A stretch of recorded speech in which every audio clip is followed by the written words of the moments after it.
Kofi Hunt is a leader in Florida's progressive movement.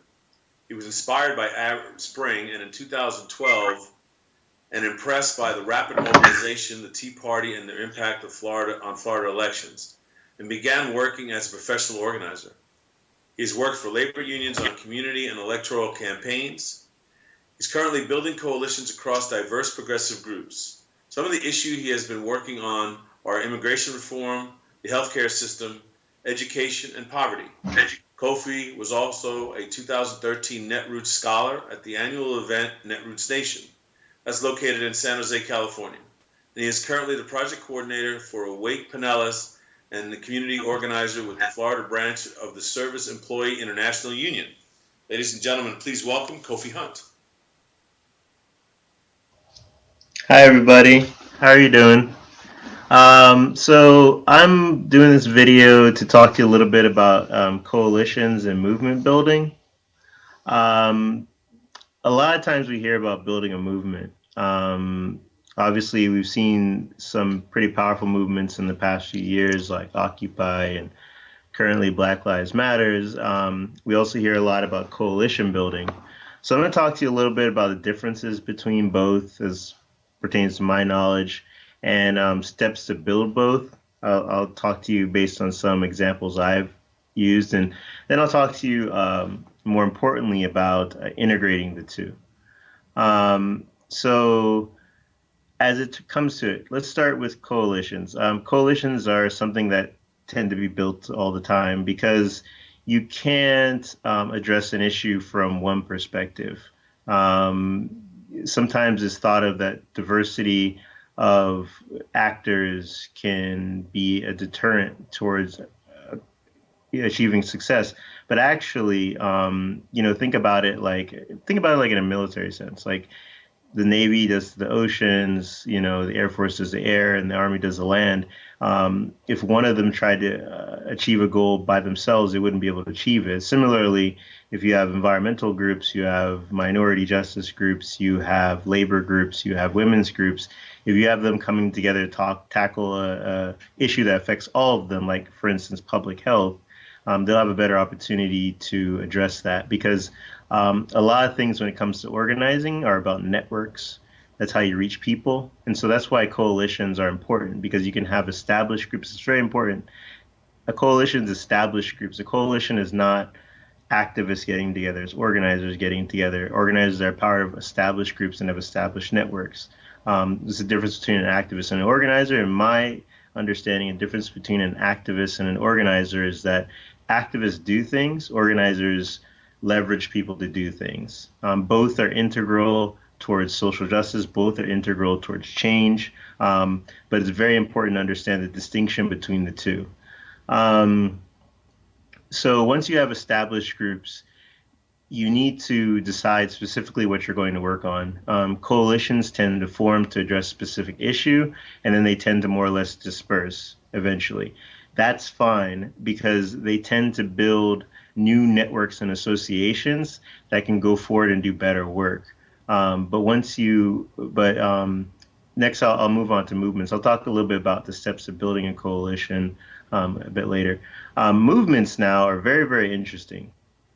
Movements are people coming together. A lot of times, movements are people that are not there. You have an initial amount of people that are radicalized and come out to get involved. Then you have people that are radical but latent and they get involved. And then you start to have the really interesting point when you hit that cinch point. You start to have people that are not radical become radical. Um, that's the powerful thing of a movement. Movements tend to come from the momentum of the moment. Um, you see, like Michael Brown was killed, and it started, the big what's known as Black Lives Matters movement. But actually, Black Lives Matters was established when Trayvon Martin died several years ago. And the thing is, when Michael Brown died, there was a catalyst moment where it was able to explode into the narrative, the national narrative, and then it became a movement. And similarly with Occupy, there was a lot of groundwork that was done leading up to Occupy. And if you paid attention to what was happening, they were doing activities for days, and it was largely being ignored by the media, it was largely being ignored by a lot of people throughout the country.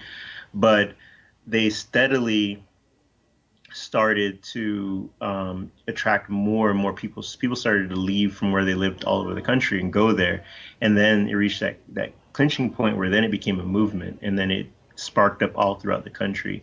That's another aspect about movements. They're easy to start. They include like a sort of DIY and that anybody could pick up, become radicalized, and become active. The importance of them is that they very quickly and very intentionally push radical thoughts and ideas and actions into the national narrative, into the national consciousness. But movements also have their lifespan. But they, like coalitions, can create associations and networks that can go on. They can also do the point of radicalizing individuals that then become part of the overall community, the overall progressive or activist community, and then those people can help to build more networks and associations that can do greater work. Um, so I'll talk a little bit about how you build coalitions, a little bit about how you build movements. How you build coalitions is you go out and you find the groups that are doing work. You find the groups that have networks, have associations. Very important. You don't find an individual who calls himself a group. You find people that actually have networks and associations. You come together around an issue, and then you take action on that issue. I think it's very important to interweave movement building and coalition building. I'm currently working with a movement called Tampa for Justice. It's a coalition that's becoming a movement, and we're currently seeking a civilian police review board in the city of Tampa. It's very involved activity. Right now it's very coalition based. We're moving on to movement based. And what does it mean to say we're moving on to movement based? We're getting out in the community. We're finding people, we're trying to give them an easy way to become radicalized, an easy way to become involved and active. We're creating that because of Black Lives Matters and the narrative that's going on. There's a lot of interest around race in the city of Tampa. An expose came out about how the police were disproportionately arresting Black people, ticketing Black people, and that started a conversation throughout the community that allows people to get and stay involved in what's happening. Um, and then beyond that, with sorry, someone just came in. Then beyond that, there's a fact that like in the city of Tampa has like a million more people than the city of Miami, sorry, has a million more people in the city of Tampa, but actually more Black people are being arrested in Tampa than in Miami. So we're coming together to build a movement out of our coalition because we know our coalition is only going to last through establishing a civilian police review board and maybe a few others activities, but eventually it'll die off. How are we going to change the narrative and the consciousness of the city? We need to build a movement. So we need to use this time to leverage that energy to build a movement. And that is basically involves how you integrate because established organizations are the only ones that can keep things going enough to build that momentum. It's very difficult because of the resource expenditure for individuals or people that are purely grassroots to do things. It has to be people who have established themselves, who have networks that they can rely on to do activities and actions. But when it involves making the movement, it's very important that you establish an easy way to get involved. People have to understand how they can get involved. They have to be able to replicate it in different places, and it has to be able to happen in a grassroots capacity without a lot of facilitation. So to do that, you have to figure out what that model is. In Tampa, for Tampa for Justice, we're still figuring that out. We have the ability to be connected to St. Petersburg. St. Petersburg is going to start in St. Petersburg for Justice to similar issue. And with this, the answer is a silver bullet. Use it. I consider student organizing, and what we're doing is testing different things, seeing what works. And I believe as long as we maintain our association and networks. You do have this large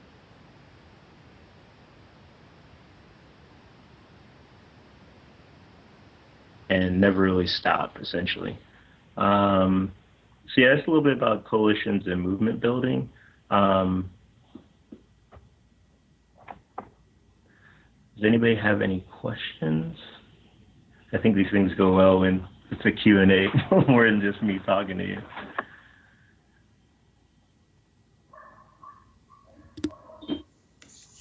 Hey, Kofi, thank you so much for joining us for AtCon 3. I really appreciate you stepping in and offering your insights on coalition building.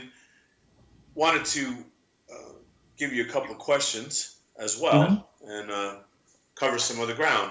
So I guess the first thing I wanted to ask you about is, what do you think are the hardest parts of coalition building? And when you're dealing with those aspects that you cover, how do you overcome them? Talk a little bit about that, please. One of the most difficult parts of coalition building is that different organizations and associations, they have other agendas and they have other relationships for different reasons. Um, One of the biggest difficulties is that I find, especially when, let's say you're dealing with radical groups, let's say to accomplish something, you start to deal with groups that aren't quite as radical. So they're more involved in establishment. So let's say you're taking on a mayor of a city, but you want to talk to churches that also have the mayor come out to their events and things like that. They're afraid that they're going to, obviously lose their access. They're afraid they're going to lose whatever projects they're working on in the community. So how do you get around that? What I've told people is that, look, everyone who's part of the coalition has a say, right? If it's a real coalition, it's democratic, and everybody has a say. And you should have tact in everything you do. Tact, they say, is the ability. I think Winston Churchill said, is the ability to tell someone to go to hell in a way that they look forward to the trip.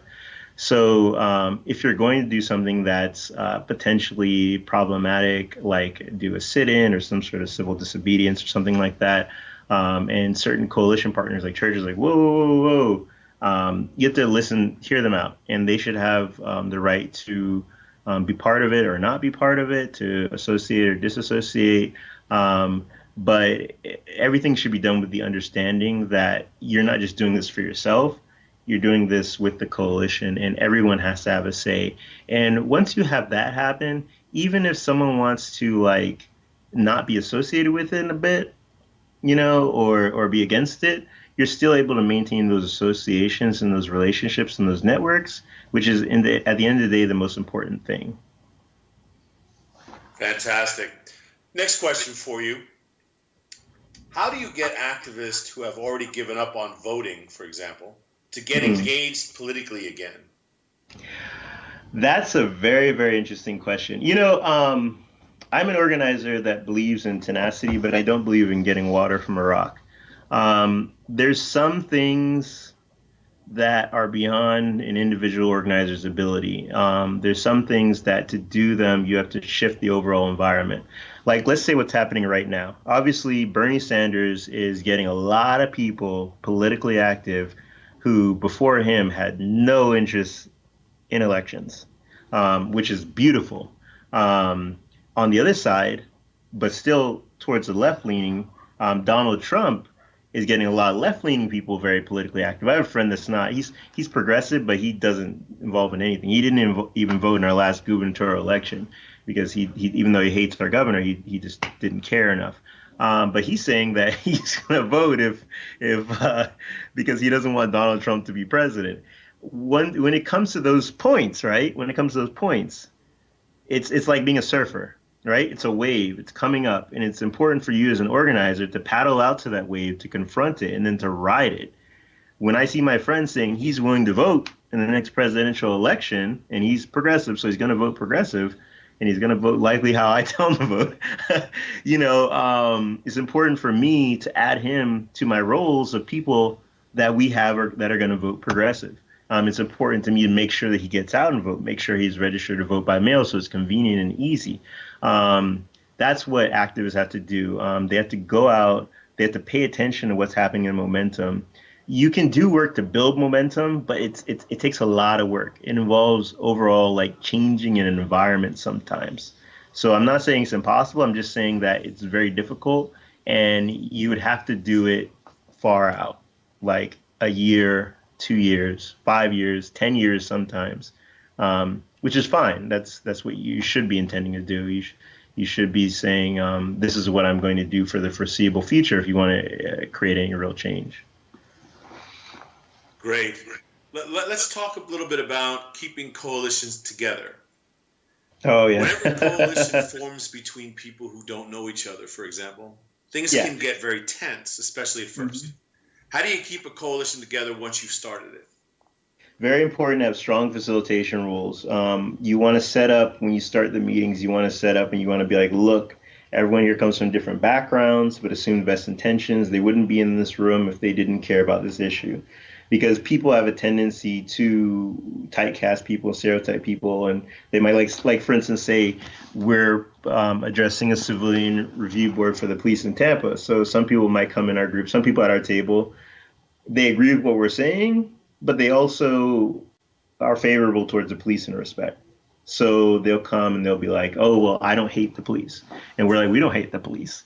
You know, it's important to establish those values, but it's also important to hear them out, and it's also important, I think, when you do coalition work, you do any sort of organizing, to have some sort of socialization too, like don't make every single time you meet it's a meeting or an action. Do something, go to a cafe, say, oh, we're going to go out to a bar, do something where you get to know each other on a human level. Because that'll wash through a lot of those bumps in the road that happen when different people with different values come together. And always just, have really strong facilitation to make sure everyone's heard, but everyone also understands that they're part of something larger. So it's not about them and their ego. And then always really try to focus on the solution, right? Right? Don't focus on what's different about the people and the organizations in the coalition. Focus on what's the same. Um, um, yeah, that's what I'd say. That keeps people together in the short term and the intermediate. The long term's another story. Well, I have to tell you, it's been a wonderful day, from the standpoint of the conference. And one of the things I've noticed, and I want to point out to our audience as well, is a lot of, or most of our great speakers today have come out and mentioned the human side of everything and the Oh common yeah. ground aspect of it. And it's so important. I agree. I just wanted to highlight that because we just had a marvelous speaker before you as well, and he was talking so much about the human side and the common ground, and then you also echo it. And it's amazing how that works. When we're trying to achieve an activism and trying to be inclusive, it's amazing how that keeps coming up, and it's a great thing to talk about. Another Hmm. question from our chat room is: one of the hardest challenges for a political organizer is not getting people to claim they will vote, but actually getting them out on election day. What are Yeah. some of the strategies you've used to ensure election day turnout? I mean, you really have to like talking from the human component, right? I really think that elections and politics and organizing, all these things appeal to the human condition. That's why they work. Um, you have to really latch on to why is this person voting. So like for my friend, it's because he doesn't want Donald Trump to become president. For a senior, it might be because Bernie Sanders is talking about, expanding Social Security. And they're like, most seniors I meet, like I say, I cannot get by on Social Security. It's not enough. So you latch on to that. You make it as convenient as possible for them to vote. So make sure they're signed up to vote by mail or absentee vote. If they're like adamant, some people are traditionalists and they're like they want to vote on election day or they want to vote early voting, like offer to give them a ride. If you offer, it's very important to do assessments. Anybody who's worked on campaigns knows that you score people and that you have your swing people, you have your diehards, and you have your lost causes. So when you're trying to do GOTV, all right, and you say to someone, okay, you're saying you want to go vote at the polling place because that's just what you do. That's fine. It's just important that you vote. Um, but you say, okay, you walk it through them with them, walk it through with them. So you say, okay, how are you going to get there? Like, do you have a car? Because a lot of people don't. So you say, okay, well, can I give you a ride or can I make sure you get a ride? Now, if the person says, like, if the person can't tell you how they're going to get there, so they're not fitting into the schedule, if a person doesn't have transportation and they're not allowing you to provide them with transportation and ease, this person is likely not going to vote. You can try to agitate them and remind them about why they need to vote, whether it's Donald Trump or it's Social Security or it's, making debt-free college. But if you really can't get the person, it's unfortunate. But what you need to do is close the book on them and move on to the next person. That's why persuasion and ID are something for progressives, especially, that needs to be done far out. Because we need to be able to build those relationships enough that not only is someone going to be encouraged by what we say, but they're going to have enough respect for us that they're not going to lie to us.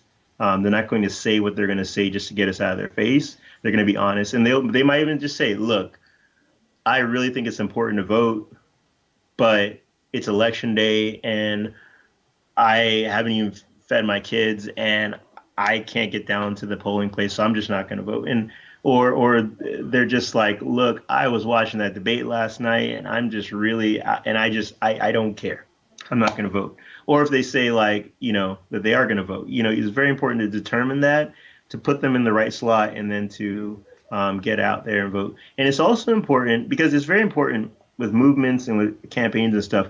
People tend to follow people, right? So when you have people that say they are voting, when you have people that say they are supporting you, it's very important that you showcase that.